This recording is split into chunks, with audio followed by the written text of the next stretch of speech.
اب بند کر لیجیے الرحیم بسم اللہ الرحمن الرحیم. برادران عزیز،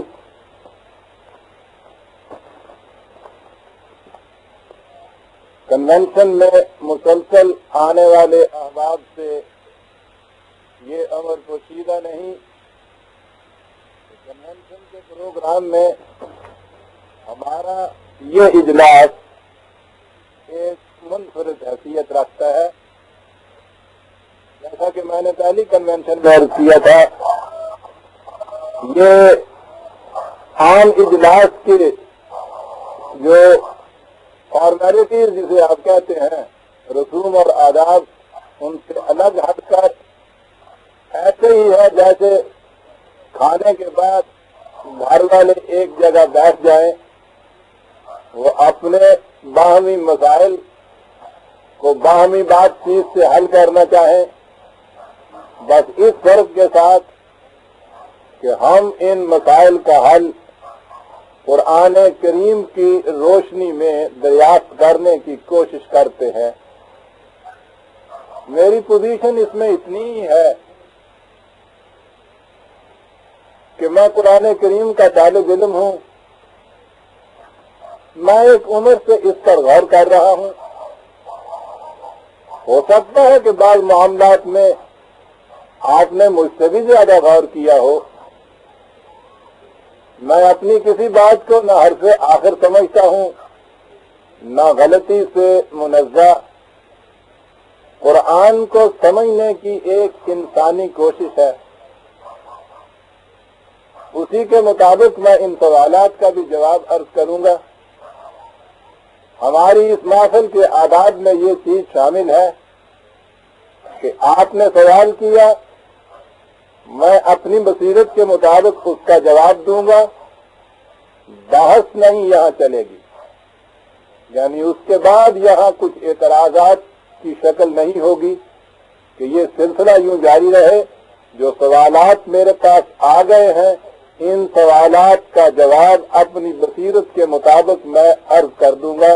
اگر آپ کا اس سے اطمینان ہو جائے مجھے خوشی ہوگی، اگر ایسا نہ ہوگا تو آپ کسی اور سے پوچھ لیجئے، اپنا اطمینان کہیں اور سے کر لیجئے، یا میں یہیں رہتا ہوں.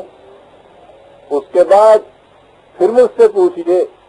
باہر کے رہنے والے احباب خط لکھ کر پوچھیں، یہاں کے دوست وقت مقرر کر کے مجھ سے مل لیں یا خط لکھ دیں. اس کی یہ شکل ہوگی. یہاں سلسلہ سوال اور جواب کا نہیں ہوگا. سوالات کے متعلق تاکید کے باوجود پہلے سٹیں نہیں لوگوں نے دیں، ابھی آئی ہیں. ان کی تعداد میں دیکھ رہا ہوں بہت زیادہ ہے. اب میں نہیں کہہ سکتا کہ ان سب کی باری آ سکے گی یا نہیں آ سکے گی. وقت بہرحال محدود ہوتا ہے. اتنے وقت میں جتنے سوالات کا جواب ہو سکے گا وہی دیا جا سکے گا. سب سے پہلے یہ سوال میرے پاس 3 دن ہوئے آیا تھا، اس لیے میں سمجھتا ہوں کہ اس کی باری سب سے پہلے آنی چاہیے. اور یہ وہ سوال ہے کہ سوال کرنے والے کے ذہن میں ہی نہیں پیدا ہوا. عام طور پر یہ سوال ہوتا ہے، کیا قرآنی آیات کی تلاوت یا اس کا پڑھ کر پانی پر پھونک کر پلا دینا یا اس کو تحریر کر کے باندھ دینا کسی مرض کو دور کر سکتا ہے؟ میرے مشاہدے میں ایک ایسا واقعہ آیا ہے جس میں ایک مریضہ کو 7 بار سورہ مزمل پڑھ کر پانی پر پھونک کر پلایا گیا تو اس کے مرض میں فوری افاقہ ہو گیا. حالانکہ اس سے پہلے اسی مریضہ کا علاج کئی ڈاکٹروں نے کیا لیکن اس سے مرض میں کوئی افاقہ نہ ہو سکا. کیا قرآن کریم کی آیات کا اس طرح استعمال درست اور نفع بخش ہے؟ اور اگر یہ درست اور نفع بخش ہے تو حکومت تمام ہسپتالوں میں اس کا استعمال کیوں نہیں کرتی؟ پتہ نہیں ڈاکٹر ودود صاحب تشریف رکھتے ہیں یا نہیں.